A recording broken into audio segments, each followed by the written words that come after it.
السلام علیکم۔ آج ہم غذائی خلطی بیماریاں ڈیسیزز ڈیو ٹو میل نیوٹریشن کے بارے میں پڑھیں گے۔ ہم جانتے ہیں کسی جاندار میں حیاتیاتی اعمال عمدگی سے انجام پانے کے لیے غذا ہی اہم ذریعہ ہے۔ ہماری غذا متوازن ہونی چاہیے، جس میں کاربوہائیڈریٹس، لحمیات، وٹامن، معدنیات، نمک اور چربیاں مناسب مقدار میں موجود ہوں۔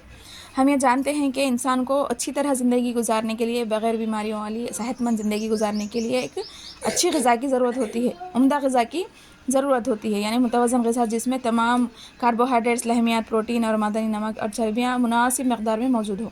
اگر یہ موجود نہ ہو تو ہمارے جسم میں کئی قسم کی بیماریاں گھر بنا لیتی ہے اور ہم کمزوری، ویکنس اور کئی بیماریوں کا شکار ہو جاتے ہیں۔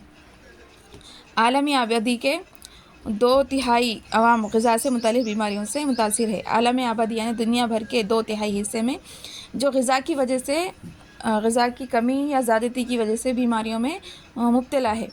ان میں سے چند زائد حراری غذا، ہائی کیلری فوڈ کے استعمال کی وجہ سے ہے۔ ان میں سے چند کیا ہے؟ حراری غذا یعنی کہ ہائی کیلری والی، زیادہ کیلری والی، جیسے کہ جنک فوڈ ہو گیا، برگر، پیزا وغیرہ، یہ ہائی کیلری والی فوڈ ہے۔ یہ زیادہ استعمال کی وجہ سے ان کی زیادہ استعمال کی وجہ سے بھی انسان بیماری میں مبتلا ہو رہا ہے، اور کئی لوگ متوازن غذا کی کمی کی وجہ سے مختلف بیماریوں کا سامنا کر رہے ہیں، اور کئی لوگ ایسے ہیں جو متوازن غذا یعنی کہ جس میں نہ کاربوہائیڈریٹس، نہ لحمیات، نہ وٹامن، یہ نہ معدنی، نمک، یہ چیزیں جن غذا میں موجود نہیں ہوتی ہے، وہ استعمال نہ کرنے کی وجہ سے